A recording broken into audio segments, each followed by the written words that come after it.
Você já conhece o supermercado Chibata? Além da qualidade oferecida pela rede, a unidade em Ferraz de Vasconcelos conta com 4.000 metros de área de venda com 30 pontos de check-out para atendimento, lanchonete e restaurante no local, onde todos os dias é servido almoço das 11 às 15 horas com um cardápio variado. Além disso, o supermercado oferece 9 lojas de conveniência com diversos tipos de serviço, 2 pontos de caixa eletrônico 24 horas e uma casa lotérica. Quem vem fazer compras de carro não precisa se preocupar. O Chibata possui cerca de 400 vagas de estacionamento, sendo 300 só na área interna, com câmeras de segurança em toda a extensão do local. O acesso à loja é facilitado por rampas e um elevador, visando garantir o conforto dos nossos clientes. Este amplo espaço funciona de segunda a sábado, das 8 às 22 horas e aos domingos e feriados até às 20 horas. Chibata, de família para família. Passe no Chibata. Olá, você de casa, tudo bem? Boa noite a todos, boa noite a todas. Mais uma vez, nós aqui no Grupo Cenário de Comunicação estamos iniciando mais um programa Educação em Pauta. Cada vez mais avançando em pautas propositivas, com temas que são pertinentes, que estão no cenário do debate da nossa sociedade, sobretudo no debate do cotidiano escolar. Mais uma vez, muito honrado de dividir a banca, dividir a mesa, dividir o programa e o estúdio com meu amigo, professor Diego Moreira. Boa noite, Diego. Boa noite, todo mundo que já está por aí. Compartilha com os amigos, já estamos ao vivo, o tema é fundamental. Boa noite a todos, hoje com a honra de receber o Robson, né, Wagner? E agora vou dar uma boa noite também para o nosso amigo, o professor Robson. Boa noite, Robson, seja bem-vindo. Boa noite, muito obrigado pelo convite. Espero responder à altura. Vamos apertar você. Com certeza. Você aí de casa, se eu ficar olhando um pouquinho o celular, fique acompanhando as perguntas, o que vocês estão mandando para a gente, mas concentrado no debate, concentrado na atuação do nosso convidado, concentrado na interação de vocês. De todo modo, quero dar alguns boa noites também a quem já foi chegando, Carlinha Socorro, uma colega, companheira, que tem feito um trabalho muito bacana. Carlinha, obrigado, viu? Francinete de Paula Valverde, de Mogi das Cruzes, que atua aqui na Secretaria Municipal de Educação. Fran, um beijo e um abraço pro seu menino, viu? Hoje, coloca seu menino, Fran, para acompanhar o Lourenço, que em instantes a gente vai começando, hein? Então, se você colocar o Lourenço aí, ele vai sentir peso no programa de hoje. O Ailton Costa, que acompanha aqui as atividades do programa, as atividades da grade da TV Cenário, obrigado. Meu pai, obrigado, pai. E o tema de hoje, Ângela... Sandrinha Ventola, um beijo enorme para Sandra, mestranda lá da PUC, trabalha em Itaquá, um abraço. Beijão, viu, Sandra? Rose, sempre acompanha nosso programa, a Rose, que é de Santa Isabel. Ângela, obrigado, boa noite para você também. Gente, olha, nós estamos mudando um pouquinho o formato, aos pouquinhos vocês estão acompanhando, estão verificando o nosso processo de mudança. O Diego acompanha desde do nosso reinício pós-pandemia. Ele divide a bancada aqui comigo, ele faz as interações e sempre um convidado. Por questões de segurança, nós temos aqui o nosso álcool em gel, todo o estúdio já está higienizado, nós estamos tomando todos os cuidados necessários e por essa razão estamos sem máscara, tá? Peço para que vocês compartilhem o link, que nos ajude, que divulgue o nosso programa e estendo os boa noites para Leila Benedetti. Leila, acabei de falar de você, viu? Agora há pouco estava falando de você. Obrigado, viu? Sérgio Oliveira, que sempre nos acompanha, minha mamãe, obrigado, mãe. Michele Eugênio. Bom, vamos começar, gente. Hoje o tema é extremamente importante, como todos os nossos temas. Acho que vocês têm acompanhado algumas situações e aqui eu quero destacar, vou estender depois a pergunta para o nosso convidado, o quanto a morte de George Floyd em Minnesota, nos Estados Unidos, levantou um debate e acendeu de novo, com muita energia positiva, o movimento, né, de setores sociais em defesa do povo negro, em face do massacre que aquele homem, por mais de 20 vezes, pedia, clamava para que ele não fosse assassinado, porque não conseguia respirar. Dizia para os policiais: eu não consigo respirar. Em conta disso, um movimento com proporções globais, Vida de Negros Importam, ganhou o cenário. Nós tivemos representações em muitos atos importantes aqui no Brasil, na Europa, em outros continentes, em vários países do mundo, mas recentemente em Parelheiros, uma mulher de 51 anos de idade, numa abordagem policial, teve o pescoço pisoteado, e é uma imagem que corta tanto quanto a imagem de George Floyd. A partir desses dois casos, e também do garoto João Pedro, no Rio de Janeiro, morto numa ação policial no Complexo do Salgueiro, no Rio de Janeiro, ou então de um jovem que foi morto por seguranças do supermercado Extra, na Barra da Tijuca, também no Rio de Janeiro. Ele clamava, sua mãe gritava, né: pai, você está matando meu filho. São situações cotidianas de um racismo estrutural na nossa sociedade. Vamos comentar um pouco sobre isso, e gostaria que esse tema ele fosse versado com a sua incidência na sala de aula. O racismo presente no cotidiano escolar. Por isso que nós temos um professor, pesquisador, quem está fazendo um trabalho muito interessante, e para iniciar, nada melhor do que uma música para nos provocar. Então, vou pedir para que o nosso amigão aí, Luiz, solte o som. E, Fran, essa é para o seu filho Lourenço, viu? Pode soltar aí, Luiz. 60% dos jovens de periferia sem antecedentes criminais já sofreram violência policial. A cada 4 pessoas mortas pela polícia, 3 são negras. Nas universidades brasileiras, apenas 2% dos alunos são negros. A cada 4 horas, um jovem negro morre violentamente em São Paulo. Aqui quem fala é Primo Preto, mais um sobrevivente. Bom, essa é a música Nada Como Um Dia Após o Outro Dia, do disco Sobrevivendo do Inferno, dos Racionais MC. Desculpe, viu? Capítulo 4, versículo 3, nome da música, o disco Sobrevivendo no Inferno, disco super tradicional, clássico, que hoje é leitura obrigatória para o vestibular da Unicamp. Antes de passar a bola para o nosso convidado, gostaria que o Diego fizesse uma interação aqui, Diego, sobre a importância desse tema, o racismo presente na escola, na sala de aula, no cotidiano escolar. Boa noite, gente, tudo bem? Fazer alguns agradecimentos aqui quem está assistindo, o queridíssimo Marcelo Ferreira, amigo, um dos incentivadores para eu cursar História. Vanessa Silva, esposa, assistindo. Um grande abraço aí para Thalma Gabriela, aluna minha da graduação de Pedagogia. Grandíssimo abraço. Uma querida, apaixonada por livros, né? Tiago está assistindo, Iraci, muita gente boa assistindo. Eu quero começar falando, Wagner, de uma questão importante, porque assim, e vou ser bem objetivo, bem claro. Nós somos 2 brancos falando de racismo. Eu nunca sofri situação de racismo.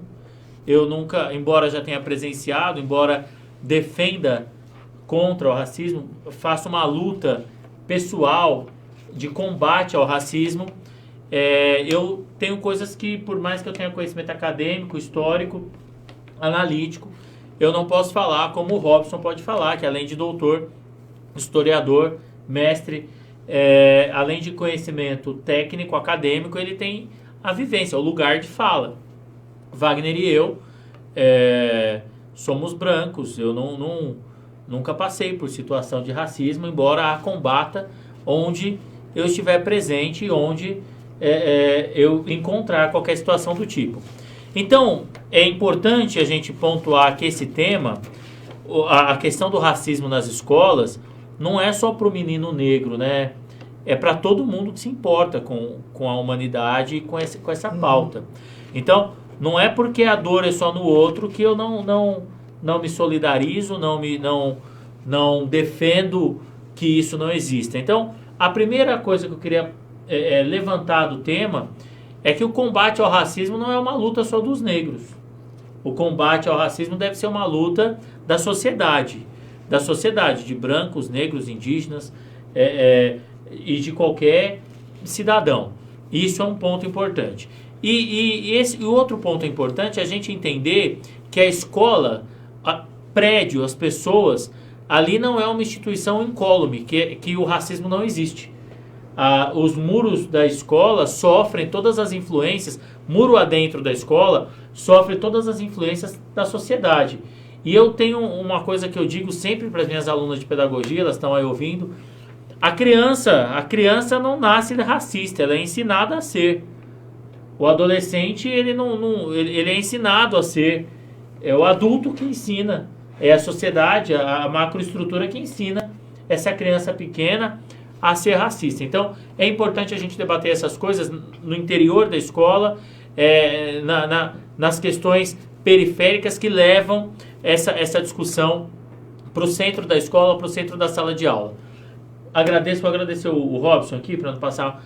Agradeço o Robson pela disponibilidade. A gente já estava namorando a agenda dele há 2 semanas no programa, pela disponibilidade, pela presença, pela nobre presença. Obrigado por ter vindo. E essa pontuação que eu queria fazer sobre a causa, o lugar de fala e sobre a importância de debater o racismo na escola. Ok, deixa eu só terminar alguns boa noite. Gerson, obrigado. Iraci, Raque, Carlinha, quando paramos para analisar nossa realidade, percebemos a importância das cotas. Não estamos dando vantagem para ninguém. Na verdade, estamos dando oportunidades a pessoas que são desprivilegiadas historicamente. O Robson vai ter uma pergunta só sobre isso. Vai comentar. Thelma, obrigado, Thelma, Vivi, Willy. Bom, deixa eu apresentar o nosso convidado, o Robson Belchior, colega de mestrado, colega de universidade. Nós somos aqui um trio da mesma escola, né? O Robson, a minha graduação é em História na PUC de São Paulo, a graduação do Robson é em Ciências Sociais na PUC de São Paulo e a do Diego é em História. O meu mestrado é nas Ciências da Religião na PUC e o dele também nas Ciências da Religião na PUC. O meu doutorado... e o Diego tem um mestrado na Educação. O meu doutorado é na História na PUC, o dele é nas Ciências Sociais na PUC, o Diego na Educação. O meu orientador de doutorado foi o orientador dele. Foi professor, na verdade, né? Ou seja, Belchior, Robson, obrigado, viu? Obrigado por aceitar o convite. E já sobre esse tema, a importância da educação no combate ao racismo, queria que você desse o boa noite, mas também fizesse uma consideração da pauta em si. Boa noite, né, a todos. Gostaria de deixar um questionamento, o qual nós pretendemos, no final desse programa, alcançar, de como tornar a escola um espaço de respeito às diferenças, né? Não só de respeito, mas de convivência, de conviver com o diferente. Esse é o ponto onde nós queremos chegar nessa noite. Inicialmente, nós temos que refletir sobre a questão da importância da lei. Por que existem leis, né, voltadas diretamente para o combate, né, ao racismo, que no caso da educação, especificamente, nós temos 2 leis, 10.639, que desde 2003 torna obrigatório o ensino de história e cultura africana nas escolas, e depois complementando a lei 11.645, desde 2008, incluindo também a questão indígena. Então, a obrigatoriedade de se trabalhar a história e cultura africana e indígena nas escolas. Tendo essas leis como um ponto de partida, é possível refletir que, para que se haja uma lei a esse nível, alterando a LDB, que vamos dizer é a lei máxima nossa na educação, né, incluindo a obrigatoriedade, é porque as relações raciais, elas interferem diretamente no desenvolvimento da criança, na aprendizagem, elas levam ao fracasso escolar, Então, aquelas relações étnico-raciais negativas afasta essa criança da escola, né? Compromete o seu psicológico, compromete o seu senso crítico. Ela passa a ter, muitas vezes, raiva de ser negra. Muitas vezes ela prefere não falar, se esconder. Então nós temos, às vezes, muitos casos, né, no cotidiano da escola de crianças que preferem se tornar invisíveis, né?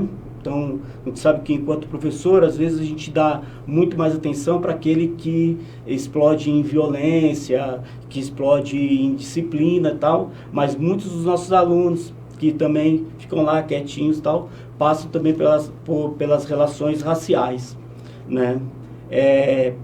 Então, eu acho que, ao abordar um tema como esse, a gente, de fato, começa a observar o porquê se trabalha, então, as relações raciais. E fora do ambiente escolar, né, como foi citado alguns casos, tanto com relação aos Estados Unidos, fazendo uma ponte com o Brasil, nós temos que lembrar que, embora sejam matrizes diferentes, formas diferentes de pensar a sociedade e de pensar a questão do negro, né, sendo os Estados Unidos uma aposta voltada pela luta por direitos. Então, se um branco tem o direito de estar aqui nesse ambiente, um negro também tem, e temos que ser atendidos da mesma forma. Então, uma luta por direitos. Enquanto o Brasil se apostou numa questão de convivência, numa harmonia, né, numa cordialidade que aparece no Casagrande Senzala, por exemplo, né? Há uma diferença de matriz, do tipo de luta. Porque isso leva a um enfrentamento maior, no caso dos Estados Unidos, né? Porque você tem movimentos, né, de enfrentamento, Panteras Negras, você tem um movimento maior de enfrentamento. Para nós, pelo fato de se desenhar uma democracia racial, né, o que é uma grande falácia, um grande mito, né, da democracia racial, né, por conta dessa ideia da mestiçagem e tal, isso acaba levando à naturalização de muitas situações de preconceito, né? E aí essa naturalização, nós começamos a estruturar ela, né, um termo maior, como um racismo estrutural. Perfeito. Né? Sobre, só um segundo, Diego, sobre essa questão que você acaba de encerrar, até pedir para que o Diego também aponte com você, Robson, situações reais, mas quando a gente fala em racismo estrutural, há um campo que a gente precisa explorar. O racismo não apenas como uma questão patológica ou uma questão da irracionalidade. Ao contrário, né? Eu escrevi um texto que toda semana... Quinta-feira sai o texto. Toda quinta-feira a gente produz um texto aqui no jornal da grade do Grupo Cenário, uma semana assinado por mim, uma semana assinado pelo Diego, sempre convergindo com o tema do nosso programa.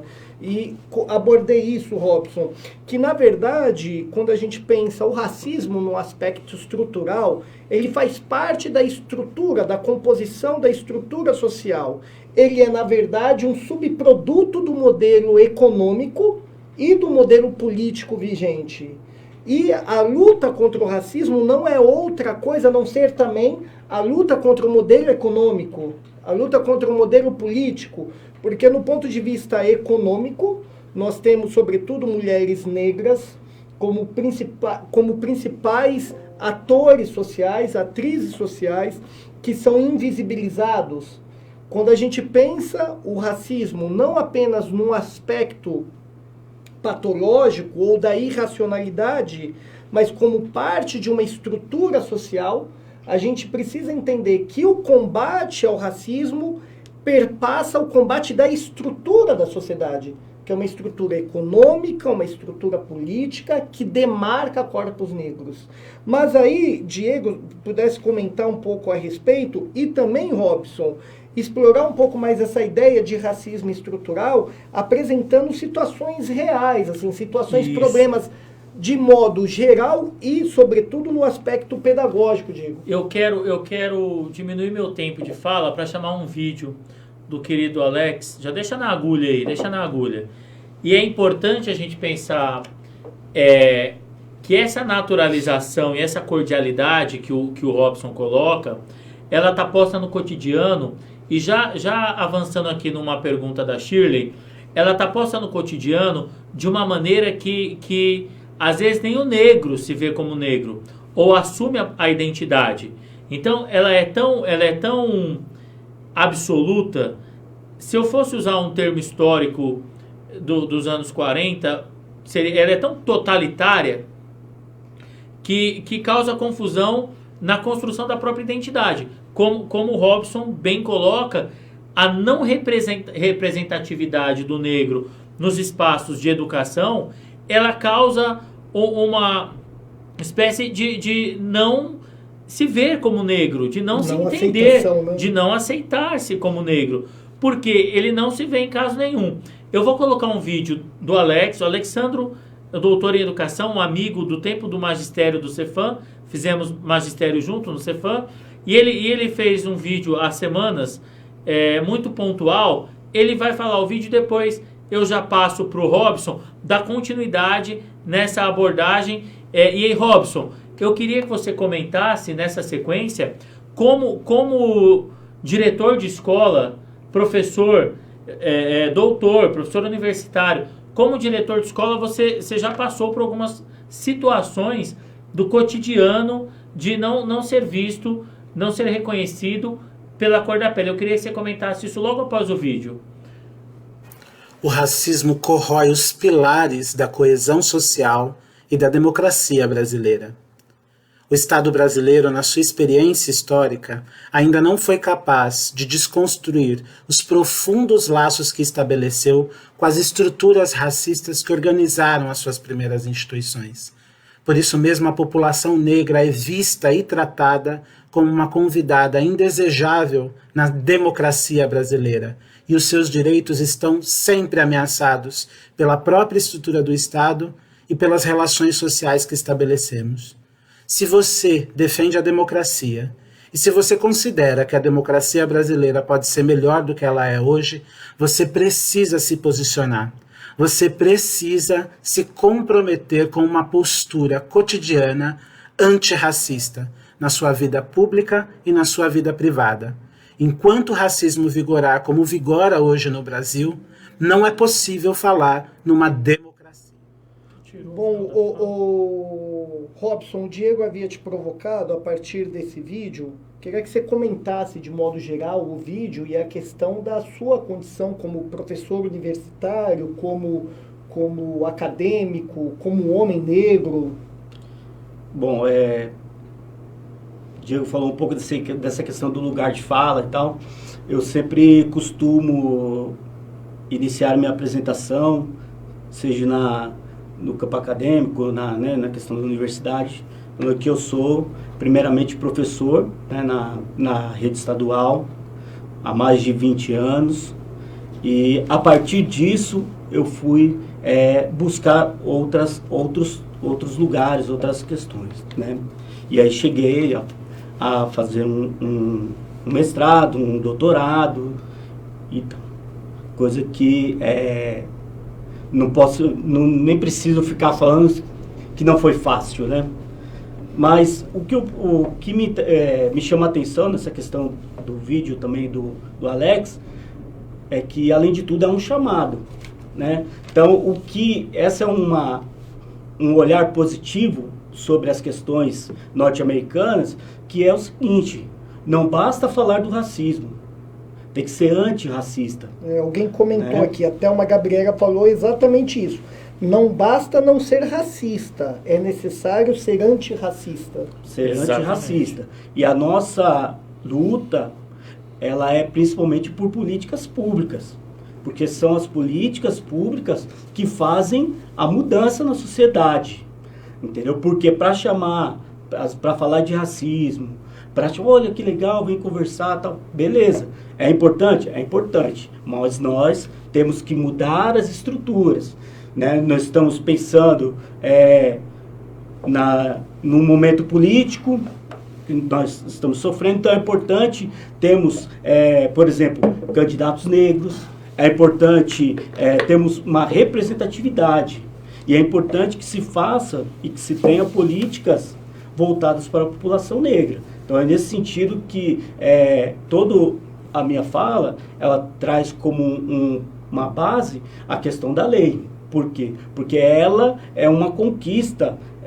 Ela é uma conquista, ela veio depois de anos de luta dos movimentos negros organizados, não foi algo que foi dado de bandeja, né? E nós temos que fortalecê-la a cada dia mais, principalmente nesses momentos de intolerância, nesses momentos onde esses movimentos fascistas vêm crescendo, vêm aproveitando, na verdade, as brechas, né, que estão encontrando no sistema, porque eles sempre estiveram aí, agora estão saindo do armário, né? Vamos usar se apropriar dessa expressão, né? Estão saindo do armário, estão perdendo a vergonha de defender essas ideias em público, tal. Então é preciso ter uma pauta de combate, né? Então isso é o acordo, né, o professor Alex também, o que ele trouxe de importante, e é o meu olhar. Então, seja onde estou atuando, na escola pública, seja no campo acadêmico, na universidade, a meu olhar são para as questões de visibilidade e de representação. Robson, você tinha me perguntado sobre a você questão... é diretor de escola. Já teve alguma situação que a gente estava comentando há pouco, que você ocupa uma posição de destaque na sociedade, de muita relevância, de muito relevo, e eu queria que você comentasse aquela situação que você pôs para a gente sobre essa questão da representatividade em lugares chaves, em lugares estratégicos de relevância na sociedade. Bom, Diego, eu tive a oportunidade, né, de trabalhar como formador na Prefeitura de São Paulo, em 2 gestões, né, compondo o grupo da questão étnico-racial, e fiz muita formação nas DREs e tal, e fui colhendo alguns depoimentos, algumas situações de sala de aula e tal. Então, não só comigo, mas algumas experiências também que nós temos no cotidiano, né, que as professoras foram relatando, situações que estão naturalizadas. Da minha parte, muitas coisas acontecem, por exemplo, às vezes estou lá na minha sala, na direção, e de repente entra alguém, eu queria falar com o diretor. Mas cadê, né? Sou eu que estou lá, né? Então, quer dizer, quero falar com o diretor, né? Ou seja, é o não reconhecimento de que, de repente, um negro poderia estar ali na direção de uma escola. Então, uma coisa que acontece de forma velada, que de repente a pessoa, ela, vamos dizer assim, ela nem traria assim por mal, né? Não foi por mal. É como, por exemplo, nós, enquanto professores, estamos discutindo sobre os alunos. Qual aluno? Aquele moreninho. Moreninho, né? O cara é negro, o cara é preto, e você está um moreninho, porque eu não sei como é que fala, às vezes a pessoa se ofende e tal. Então, são situações que não estão bem resolvidas na Essa nossa é a cabeça. lógica do racismo estrutural. É a forma que a sociedade está posta, está organizada, que nós naturalizamos o racismo. Aqui as meninas colocam nos textos, a gente naturaliza na fala, o obscuro, vamos clarear, o mulato. A gente naturaliza na fala, a gente naturaliza no não reconhecimento da posição. Vou contar um caso rápido. Duas situações. Wagner sabe, eu tenho um amigo irmão de infância, que é o Davi do Carmo, também mestre em educação, formado em ciências sociais, diretor do município de São Paulo. E certa vez Nós estávamos juntos na imobiliária para eu negociar uma casa e o dono da imobiliária falou assim para mim, você manda o seu motoboy trazer a documentação.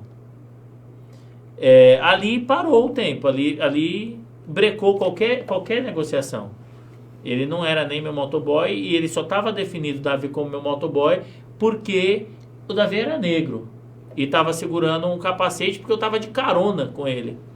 Então, é naturalizado. Essa questão que é naturalizada, ela tem que ser tratada no cotidiano da escola. E uma outra situação que o próprio Davi foi dar uma palestra e ao levar o pendrive para o rapaz do som, o rapaz do som perguntou para ele se ele era o ajudante do palestrante. Porque ele era negro.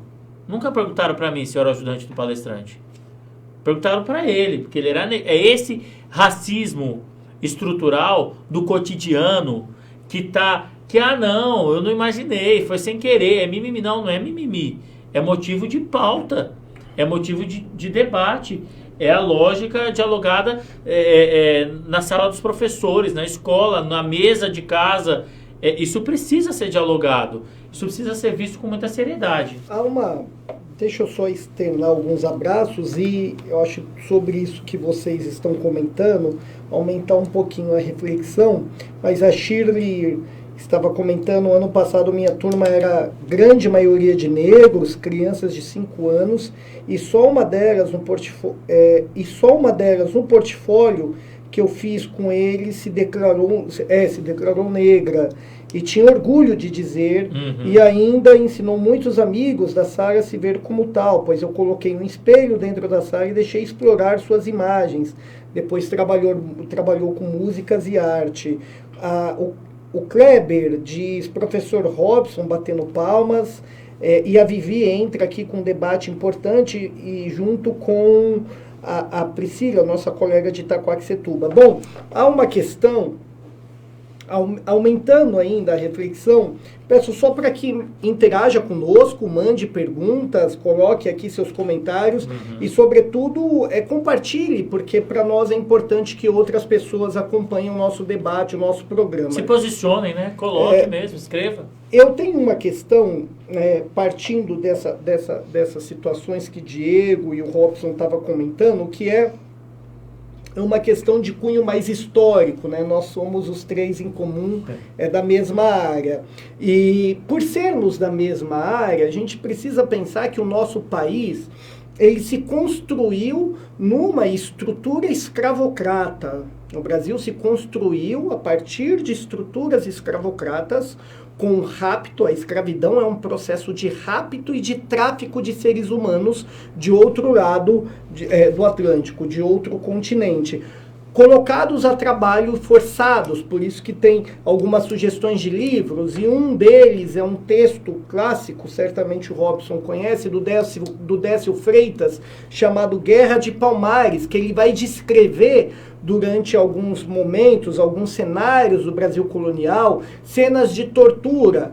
Por exemplo, era comum que mulheres grávidas, esse texto clássico, mulheres grávidas, mesmo quando a gravidez era sem o consentimento do Senhor, elas tinham as suas barrigas, elas ficavam amarradas e davam coices de cavalo nas suas barrigas até que perdesse os seus bebês. Assim como lacração dos olhos, tirar os dentes com martelo, os açoites tão comuns que nós conhecemos em cenas, aí em filmes. Ou seja, a nossa sociedade se construiu a partir do rapto de seres humanos de outro lado do mundo para trabalhos em condições de escravidão e numa estrutura violenta por 3, 4 séculos. Quando a escravidão acaba no nosso país, muito mais por questões políticas econômicas, e menos, por uma consciência de que ali era uma violência, um ato de barbárie, um ato desumano, os sujeitos, tem um texto clássico também que é do Florestan Fernandes, a integração do negro na sociedade de classes, não ocorre. A escravidão acaba, mas o branco é ressarcido pelos escravos que teve que libertar. Mas não é ofertado terra, não é ofertado moradia, não é ofertado acesso à saúde, não é ofertado trabalho, não é ofertado educação e até hoje não é ofertado, né, essas condições de integração social.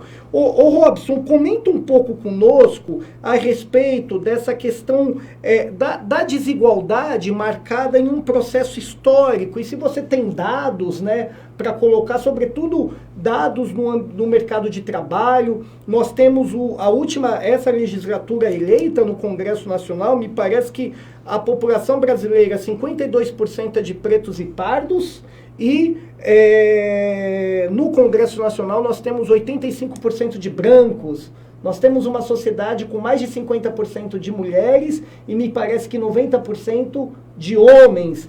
Comenta um pouco a respeito dessa origem histórica do Brasil, essa origem estruturalmente desigual, e ao mesmo tempo, se você aponta dados dos quais aponta a necessidade de ações afirmativas para a correção desse cenário tão desigual. Correto. É importante sim refletir, né, sobre a origem das desigualdades em termos de Brasil. Acredito que você explanou muito bem a questão histórica, até nas políticas públicas, enfim, nós refletimos muito sobre isso, enquanto uma reparação, né, desses danos oriundos da escravidão, né, isso está posto, está evidente, mas existe toda uma parte que tenta desconstruir esse discurso, indicando, olha, e o que eu estou aqui tem a ver que o seu antepassado sofreu e tal, né? E aí nós apontamos numa outra direção. Se somente essa questão histórica não basta, é necessário então pensar nos dados estatísticos, enfim, de fácil acesso, enfim, que demonstram as diferenças muito grandes entre negros e brancos, nos dados escolares de retenção, né, de evasão escolar, ou seja, nos dados sobre violência urbana, onde nós temos aí a cada quatro mortos, né, de violência urbana, enfim, 3 são negros.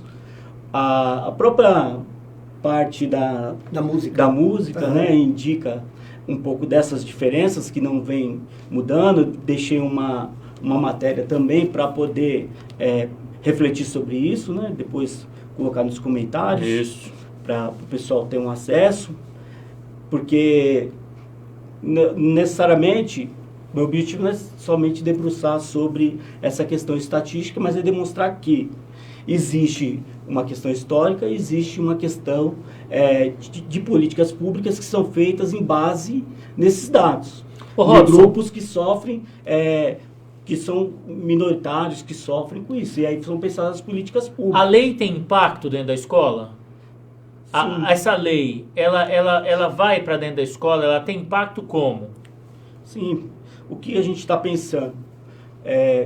Além da situação, por exemplo, eu enquanto diretor e algumas das meninas também acabaram relatando nas formações, né? É comum, por exemplo, nas brincadeiras, na fila, uma criança se nega a dar a mão para a outra porque é negra, né? Situações de sala de aula do qual nós passamos nesse sentido, né? A questão da rejeição, né? É feio. Por quê? Porque não tem uma representação. Deixa eu fazer uma trabalhada numa pergunta. Pode? Eu sou da escola, sou pesquisador de escola, de educação. E eu converso muito isso sobre algumas representatividades, não só da negra. Mas eu quero perguntar assim, Robson, quero colocar assim nesse sentido. A noivinha da festa junina é a menina negra, a loira, e qual é o critério de escolha? Posso só, junto com isso, sugerir um filme que certamente o Robson conhece e deve ter usado aquele filme chamado Vista Minha Pele. Fica a sugestão, peço para alguém escrever aqui, os colegas que estão acompanhando. Diego, escreve aí nos comentários, chamado Vista de Vestir, Vista Minha Pele. Imagine que ocorra um cenário, só para a gente entender o tamanho do problema, que não é meu, não é do Diego, como o Diego problematizou. O filme ele vai se dar, é um filme sugerido para trabalhar com adolescentes na escola. Sim. A ideia do filme é uma sociedade onde os brancos foram escravizados, onde os brancos não têm representação na televisão, onde os brancos não têm personagens nas novelas, exceto em trabalhos domésticos, onde os brancos não aparecem nos comerciais da televisão, onde os brancos não têm bons empregos e onde a menina branca só estuda numa escola porque é filha da faxineira. Esse é o roteiro do filme. Então é uma sociedade onde a elite é negra, onde os principais privilégios são de pessoas negras, onde toda a estrutura de privilégio é para meninos e meninas negras, numa escola muito elitizada, privada, onde a mensalidade é muito cara e só estuda os mais ricos, que são negros. Aí tem uma menina que é filha da faxineira da escola, que só estuda na escola porque a mãe tem a bolsa e ela é filha da funcionária da escola. Vai ter lá na escola, durante o filme, uma ideia vai ter uma festa junina, ou uma Miss estudantil, Miss escola. Miss Primavera. Isso, uma coisa dessa. E aí essa menina branca, ela vai concorrer. Ela vai concorrer e tentar angariar fotos. Mas ela não é a menina mais popular. Ela vai colocar o cabelo dela com trança, porque o dela é liso. Esse filme causa um impacto para se ver no lugar do outro. Para se ver. Então, ô Robson, se com a deixa desse filme, você comentasse essa questão do Diego com as experiências que você tem também de processos formativos. Correto. Esse documentário ele trabalha nesse sentido de inversão de papéis, né? Para demonstrar um pouco o funcionamento dessa sociedade. E coloca uma situação importante do qual eu compartilho, que é essa questão da representação, né? Porque o que acontece? A evasão escolar, né, a repetência, essa rejeição, né, à escola, ela se dá muitas vezes por uma escola que não a representa. Então, o referencial do que é bonito, o referencial do que é ser inteligente, sempre é o outro, né? Então, por exemplo, na escola você olha a escola e você tem os cartazes, você tem os desenhos na parede e de repente você só vê princesinha da Disney e tal, né? Então, para aquela criança que está ali, ela vai crescer com um referencial que não é o dela. Então, como foi dito anteriormente, por exemplo, eu respondo agora. O fato de você ter a pele escura não quer dizer que você se reconheça enquanto negro. Muitas vezes existe essa rejeição, porque você cresceu dentro de valores onde o negro nunca foi colocado como algo positivo, né? Pensando nessa ação, por exemplo, até na escola que a gente atua, lá em Suzano e tal, no bairro Miguel Padre, que como chama a escola? Escola Jacques Cousteau. Escola enorme, no Badra. Jacques Cousteau, nós fizemos o quê?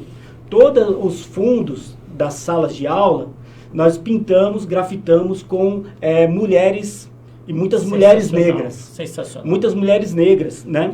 Então, para discutir com os nossos alunos essa questão da mulher e essa questão racial, né? Então, lá nós pintamos Marielle, nós pintamos Elza Soares, nós pintamos Dandara. Sensacional. Então, estão lá grafitadas representando. Então, para as nossas meninas, elas vão crescer, elas vão observar um referencial de que, olha, existe uma mulher negra escritora. Mulher negra. A Chimamanda nós colocamos também, né? Então, olha que legal. Né? Existe uma mulher negra de luta, né?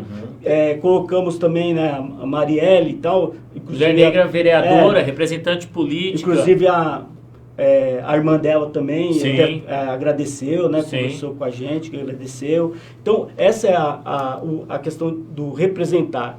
Então, enquanto professor, nós temos que ter uma preocupação muito grande com essas questões.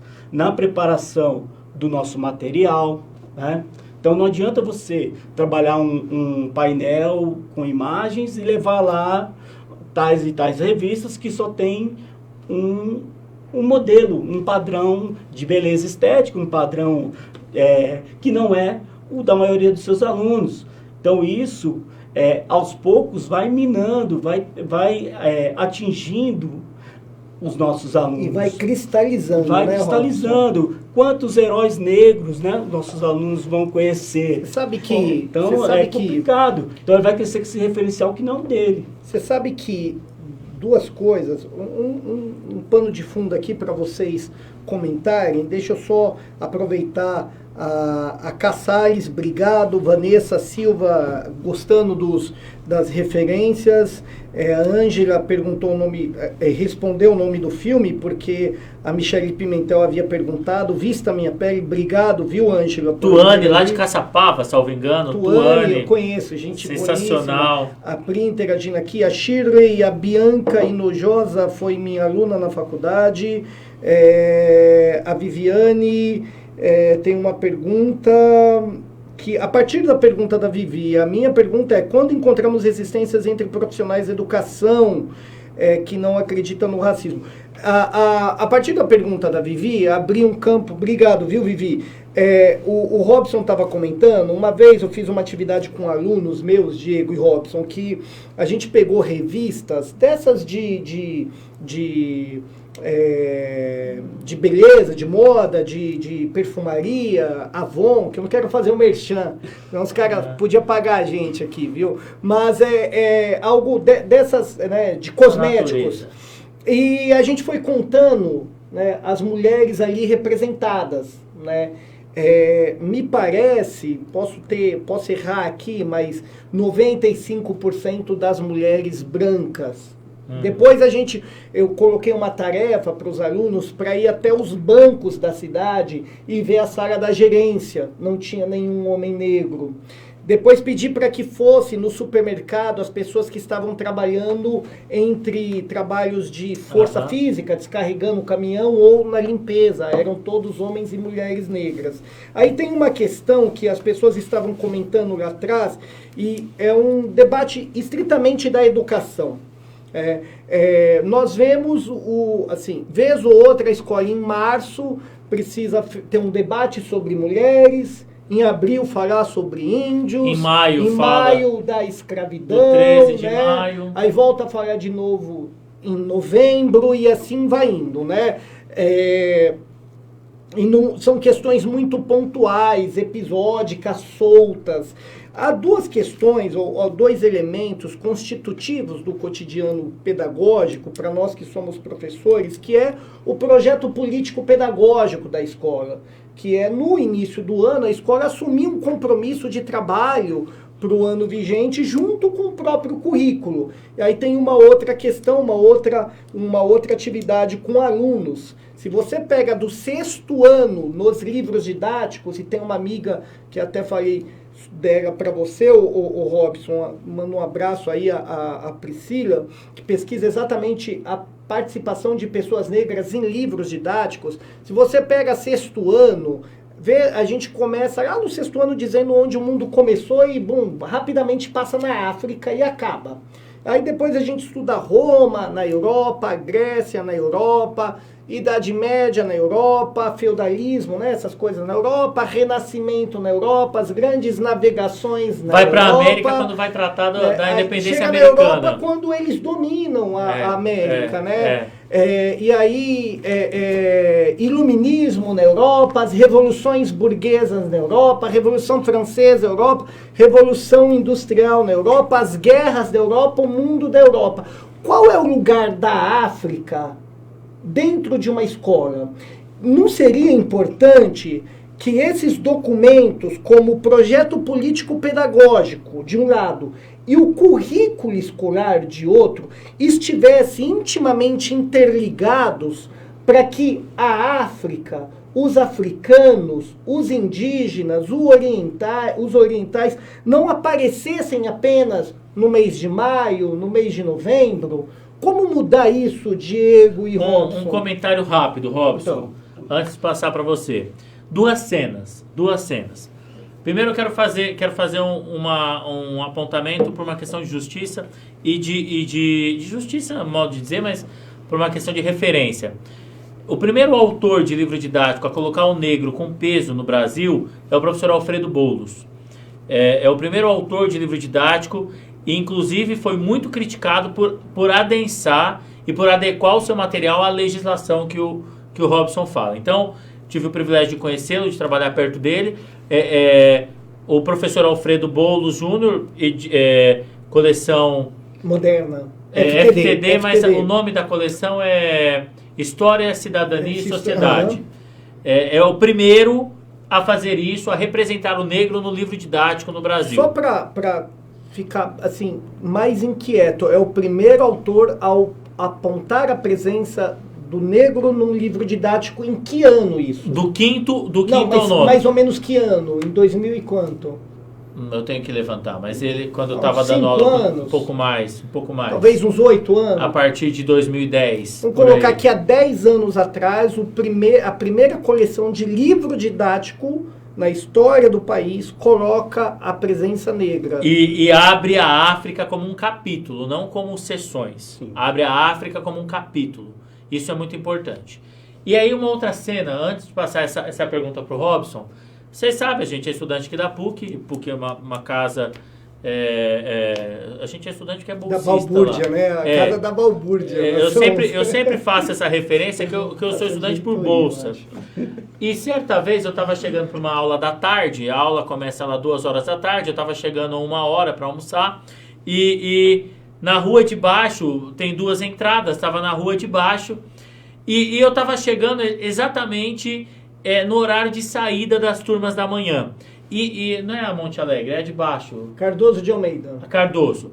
Estava entrando pela Cardoso. Ministro de Godoy. Ministro de Godoy. E tava aquela escadaria, aquelas 2 escadarias, a turma da manhã estava descendo. E eu tô na esquina assistindo a turma descer. A turma que estava descendo, 100% branca. E era a hora do almoço dos trabalhadores da limpeza, sentado naquela banquetinha do lado da grama. Sim. Todos negros. Repara o que eu estou dizendo. Eu não tive coragem ali de tirar o celular para fazer uma foto. Eu não tive coragem. Mas me afetou de um jeito muito grande. Todos os trabalhadores sentados na hora do almoço, pós-almoço ali, indo para o almoço, de uniforme, negros. Todos os estudantes que estavam descendo para ir almoçar, brancos. Aquilo ali tem um peso de imagem brutal. Quem ocupa aquele espaço, em sua maioria, não é o negro. Eu lembro no meu mestrado de ter uma aluna negra. Enquanto eu fazia mestrado. Essas representações a gente tem que dizer, a gente tem que falar, contar. Quando a pessoa não acredita que não existe racismo, a gente tem que contar essas coisas. Existe, é estrutural. Nem todo mundo ocupa todos os lugares. E os que menos ocupam são os negros. O Robson vai falar uma coisa, mas quando a gente fala das meninas negras, então, são as que mais sofrem com esse racismo estrutural posto na sociedade. Robson, obrigado, por favor. Robson. Obrigado, Diego. Nem sei qual é o nosso tempo aqui. Eu penso o seguinte. Em primeiro lugar, o que é mais importante entre você discutir o vandalismo, porque o moleque quebrou um vidro, ou discutir a questão racial, é a política. Isso é política, Perfeito. né? Então, você falou da questão do projeto político-pedagógico. Então, a falta de representação leva a discutir o tema lá do vandalismo. Por quê? Porque ninguém vivencia aquilo e ninguém tem uma sensibilidade, um olhar, às vezes, para essa questão. Entendeu? Então, quando nós encontramos resistência, né, como foi colocado uma das perguntas... A pergunta da Vivi, a resistência de professores ao trabalhar essa temática. Sim, inclusive eu encontrei bastante resistência no meu percurso, né, e às vezes eu procurava, em alguns momentos na minha trajetória, fechar com os meus alunos, às vezes fechava eu e mais um professor para fazer um projeto, né, para fazer uma ação, porque não necessariamente a gente precisa viver de datas comemorativas, entendeu? Então Sim. pode pensar em algo mais contínuo. E foi um dos motivos que eu pensei em estar ocupando um cargo de gestão, entendeu? Porque eu sempre fui um pouco resistente a essas questões, né? Então, mesmo tendo o doutorado, enfim, eu continuo na escola pública, continuo com o meu pé no chão de giz lá, né? No Miguel Badra. Né? Tô na direção, mas eu tenho também lá, na outra escola próxima, Maria Elisa, eu tenho minhas aulas também de história lá, né? Com a minha molecada do primeiro ano, segundo ano do médio, né? Que eu estou com eles esse ano, né? E trabalhando em alguns temas, né? Voltados para, sei lá, máscaras africanas. Trabalhei com temas de pintura rupestre, trabalho os temas, né, para pensar o seguinte: é uma responsabilidade muito grande quando a gente chega, de repente, na universidade e vai falar com os nossos alunos de uma coisa que, na prática, a gente faz outra. Então, eu tenho uma responsabilidade enquanto a isso. Coerência, né? Então, é uma disputa. E o fato de você conseguir fazer políticas para que as pessoas tenham acesso e para que consigam também ascender socialmente, isso é muito importante, né? Porque isso que vai trazer a transformação, né? Discutir sobre preconceito e falar tal, eu posso discutir aqui, discutir no boteco, e não muda nada. O que muda é, de fato, por exemplo, uma ação como a cota, Perfeito, entendeu? Que perfeito. vai diretamente Exato. na onde está o gargalo, entendeu? Perfeito. É isso, Não é sei onde se está o você gargalo. viu, E aí, quando vai lá o médico negro atender na periferia, que tenha o cotidiano, a realidade da periferia, é diferente do que um médico que, de repente, cresceu dentro de padrões e de privilégios, que para ele não tem identidade nenhuma com o lugar que ele Nem está. com território. Eu não sei se você viu,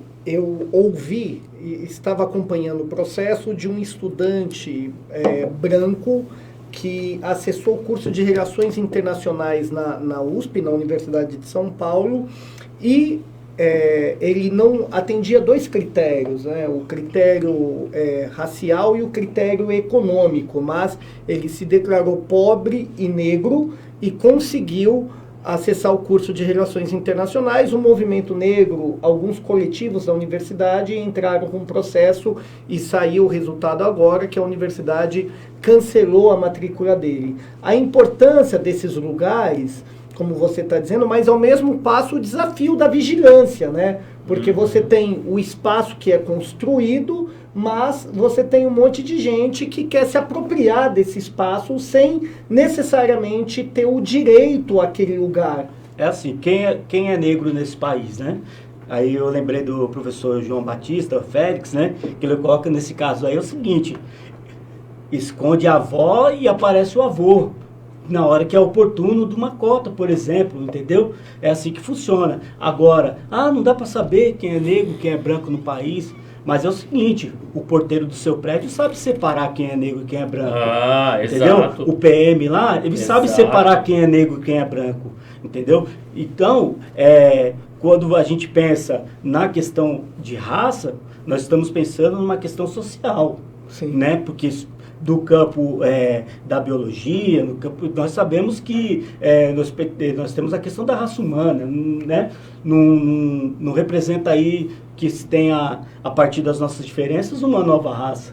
Mas existe sim raça no sentido social, dessas diferenças que nós encontramos, né?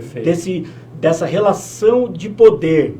Então, é uma relação de poder. Não adianta você dizer, o negro também é racista, porque, sei lá, me chamou de branquelo azedo. Não, isso não representa o racismo, porque o racismo está estruturado em uma relação de poder.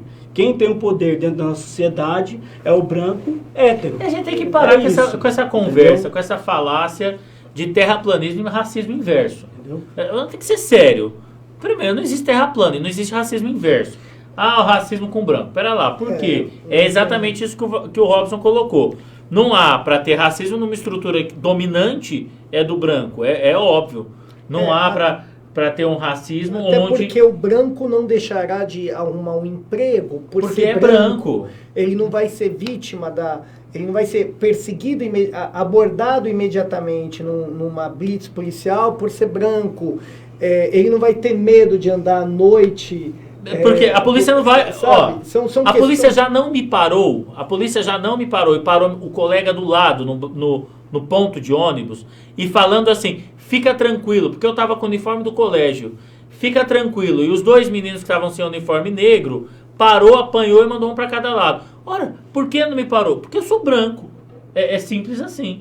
Simples É assim. um desafio tratar disso, né? Mas espaços como esse, deixa eu só fazer as honras da casa aqui, espaços como esse são importantes, inclusive a gente está agendando com o nosso amigo, o Davi do Carmo, que é diretor de escola, um pesquisador de educação infantil, um professor universitário, um homem negro que tem uma contribuição enorme.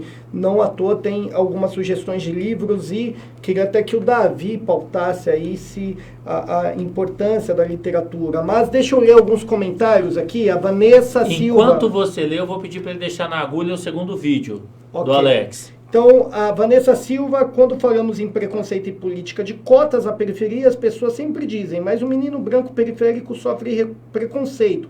Daí sempre ouço e dou exemplo de uma abordagem que vi. 2 alunos meus conversando e caminhando juntos, o menino negro foi abordado pela Honda, o branco dispensado, que o Diego Isso aí, acaba de Vanessa. comentar. Uhum. A Viviane corroborando a fala do Diego, o Antônio Toledo, na balança, não há justiça quando se trata de desigualdade, há um receio, pois, igual disse o juiz Joaquim Barbosa, sendo verdade, teve que se aposentar. Aí o Juca, um grande colega, professor incrível, sinto falta de materiais didáticos de referência às contribuições filosóficas, científicas e tecnológicas de civilizações africanas, diferente da egípcia, que inclusive muitos pensam que o Egito nem é na África. É verdade. É verdade. E aí, a Thelma, não dá para usar racismo estrutural ou lugar de fala como muleta e não se posicionar. Bom, gente, nós vamos iniciar o vídeo que o Diego pediu, mas antes eu peço que já no final do programa dá tempo de você compartilhar, tá? Aqui eu vou deixar os nossos canais de comunicação. Se possível, Luiz, coloca aí o Instagram, Prof. Wagner Marques. Esse é meu Instagram, você corre lá que daqui a pouco vai ter as fotos do nosso programa de hoje. E se você quer apresentar aí sugestões, relatar casos, fazer perguntas, sugerir alguma coisa ou pedir bibliografia de leitura, conversar conosco, 99598-0159. Tem um e embaixo o meu, o site profwagnermarques.com.br. Tem também o Instagram do Diego, Prof. Diego Moreira, e o Instagram tem o Robson? Belchior Chaves. Belchior Chaves, @Belchior Chaves, você encontra o Robson Belchior. Só nome bom, né? É o melhor cantor com o melhor programa. Isso aí é sensacional. do Chaves, né? Gente, ó, eu vou pedir pra vocês, assim, dá uma moral pra gente. Quando você compartilha o link, ele ganha novas forças, ele atravessa fronteiras, encontra novos horizontes, e esse debate que está aqui hoje, ele pode ser oportunizado para outras pessoas em outros lugares. Fala uma coisa importante, Wagner. Embora às vezes as pessoas pensem assim, a audiência é pequena, tem aí 40, 50 pessoas assistindo, como se fosse uma sala de aula. Mas durante a semana, ao longo, posterior, chega a 2.000, 3.000 pessoas que assistem O programa da semana passada, nós tivemos quase a última vez que eu vi, 3.500 pessoas que assistiram acompanharam. ao longo da semana. Então, quando você compartilha, você amplia esse canal de comunicação. Um grande abraço aqui para um parceiro, Júlio Jacob, do Cursinho Popular Nelson Mandela. Trabalho incrível. Existe necessidade urgente da união das periferias em busca de direitos. A periferia precisa se politizar. Perfeito. Sempre, Julião, sempre. Luizão, dá tempo de você compartilhar. Então, nós estamos aqui com 18 compartilhamentos. Vamos encerrar com 30, viu? Então, lá, pega o botão, coloca compartilha enquanto assiste o vídeo. Luizão, coloca o vídeo aí na agulha, por favor. E o Robson já vem comentando na sequência. O racismo estrutural e a desigualdade racial que corroem os pilares da coesão social e da democracia brasileira impacta de modo mais radical e dramático a vida cotidiana e a subjetividade das pessoas negras. Nós, população negra, enfrentamos os impactos dessa estrutura pesada de racismo na construção da nossa identidade, da nossa autoestima e no exercício básico dos nossos direitos de cidadania que estão sempre ameaçados. Ao mesmo tempo, esta sociedade sustenta um sistema no qual a branquitude exerce privilégios, ainda que inconscientemente. Mas a superação do racismo e da desigualdade racial não é algo que interessa apenas à população negra. Superar o racismo significa garantir para a democracia brasileira a sua plenitude. Significa refazer um pacto social que sustenta uma história de exclusão e desfazer as amarras que prendem o Brasil a um atraso econômico, ético e político. Combater o racismo e se posicionar no campo antirracista é compromisso de qualquer pessoa que defenda a democracia, a cidadania e a construção de um mundo mais justo e melhor. Se você faz parte desse grupo, não se esconda, se posicione, seja antirracista. Meu amigo, faça um comentário a respeito do vídeo e do que a gente havia comentado. A importância de se posicionar, né, nesse momento quanto às questões antirracistas, e que essa é uma luta de todos, né? Embora às vezes eu passe por situações que vocês não passam e tal, mas o fato de estar aqui debatendo, reconhecendo este lugar, né, também é importante para fortalecer a luta. É um compromisso, né? político. Lógico, de humanidade. É um compromisso de todos dentro da sociedade, né? Aqui ninguém tá pensando que, olha, somos todos iguais. Não, nós não somos iguais. Mas há que haver um respeito às diferenças. Perfeito. Acho que é nesse sentido. A gente tem uma música, né? A gente começou com Racionais, capítulo 4, versículo 3, em homenagem ao Lorenzo. Nós vamos agora mais uma música, Nego Drama, em homenagem a uma parceira, amiga, que eu tenho mais do que carinho, compartilhou o dia de ontem comigo, um respeito, um afeto, um amor. Obrigado por existir, por me acompanhar. Em homenagem a você, um som que você sabe que eu adoro, viu? Bota aí, Luizão. Passageiro do Brasil, São Paulo, agonia, que sobrevive minhas ordens e covardias, periferias, vielas e cortiços. Você deve estar pensando que você tem a ver com isso. Desde o início, por ouro e prata. Olha quem morre, irmão, veja você quem mata. Recebe o mérito da farda que pratica o mal. Vê pobre, preso, morto, já é cultural. Registros, histórias, escritos, não é conto nem fábulas, lendas ou mitos. Não foi sempre dito que preto não tem vez? Então, olha o castelo, irmão. Foi você quem fez, ô cuzão. Eu sou irmão dos meus trutas de batalha. Eu era carne, agora eu sou a própria navalha. Tintim, um brinde pra mim. Eu sou exemplo de vitórias, trajetos e glórias. O dinheiro tira o homem da miséria, mas não pode arrancar de dentro dele a favela. São poucos que entram em campo para vencer. A alma guarda o que a mente tenta esquecer. Eu olho para trás e vejo a estrada que eu trilhei, Mocó. Quem teve lado a lado e quem só ficou na bota. Entre as frases, fases e várias etapas do quem é quem, dos manos e das minas fracas. Negro drama de estilo, pra ser se for, tem que ser. Porque se temer é milho.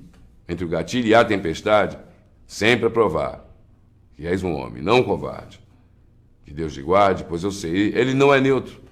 Ele vigia os ricos, mas Que Deus nos guarde, porque eu sei que ele não é neutro. Vigia os ricos, mas ama os que vêm do gueto. Diegão. Queridos, o programa, o nome é Educação em Pauta, não é por acaso. É claro que a gente estimula esse debate, é claro que a gente estimula a leitura. E a gente quer deixar para o final desse programa de hoje algumas indicações bibliográficas. Por favor, coloca as imagens aí.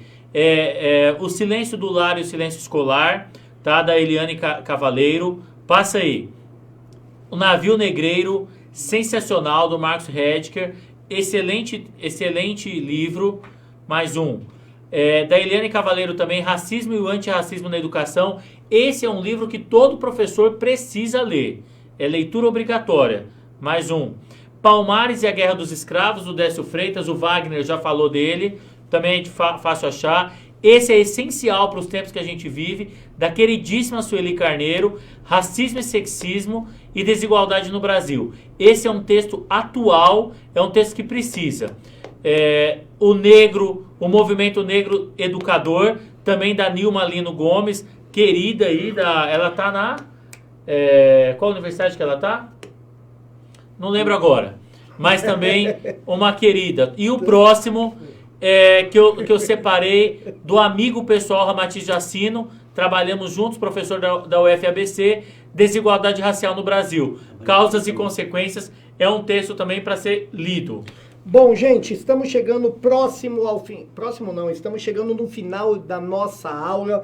Eu quero rapidamente aqui uma chamada para encerrar, confirmar sua presença, porque como nós estamos no ambiente escolar, eu preciso da chamada. Então eu vi aqui, ó, Vivi tem presença, Iraci tem presença, minha parça, a Pri de Itaquá, o Marcelo Ferreira, o Kleber tem presença, mas se você tá aí, coloca seu nome agora, compartilhando, porque é a hora da chamada, que senão você vai ficar com 3 faltas seguidas, conselho tutelar, e aí a casa cai, viu? Beijo enorme para Viviane, lá do núcleo da Semete, Miriam, que está assistindo também, tá? Beijo enorme para a turma que está assistindo de outro município aí, de Itaquá, de Caçapava. Itapevi, Itaquaquecetuba, Caçapava, muita gente aí. São Ex-aluno, Paulo, a Talma. Suzano. Bom, E um beijo para a esposa, né? O meu... sexta.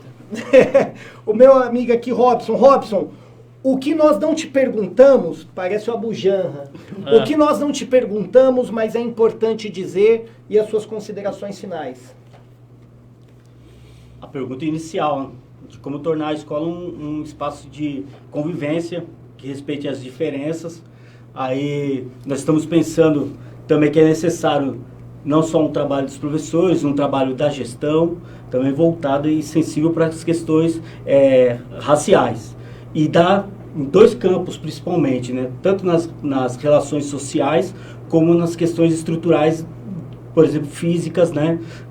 Como essa de preparar a escola, né? De ter presenças murais, grafites, representando o negro como algo positivo, isso é importante, né? Nas minhas ações na universidade também, junto com a minha colega de trabalho também, uma grande amiga, a Marta, a gente costuma sempre estar levando nossos alunos na aldeia e também no quilombo, né, para fazer uma vivência. Fala rapidamente desse seu projeto.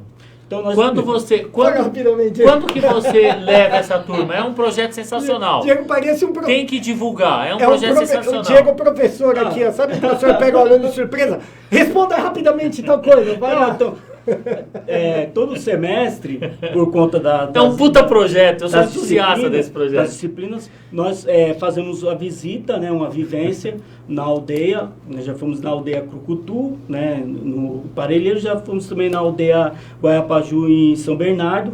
Passamos o dia lá com os nossos alunos, fazemos trilha, às vezes pintamos, várias perguntas, um bate-papo com eles lá. Às vezes a gente faz uma comida lá, uma batata doce, um milho e tal. E também no quilombo, a gente já foi no quilombo da Caçandoca, né, lá de Ubatuba, e também no quilombo Cafundó. Esse ano, como a gente não pôde estar visitando ainda por conta da pandemia, nós fizemos um projeto, né, chamado Prates Vivências Online.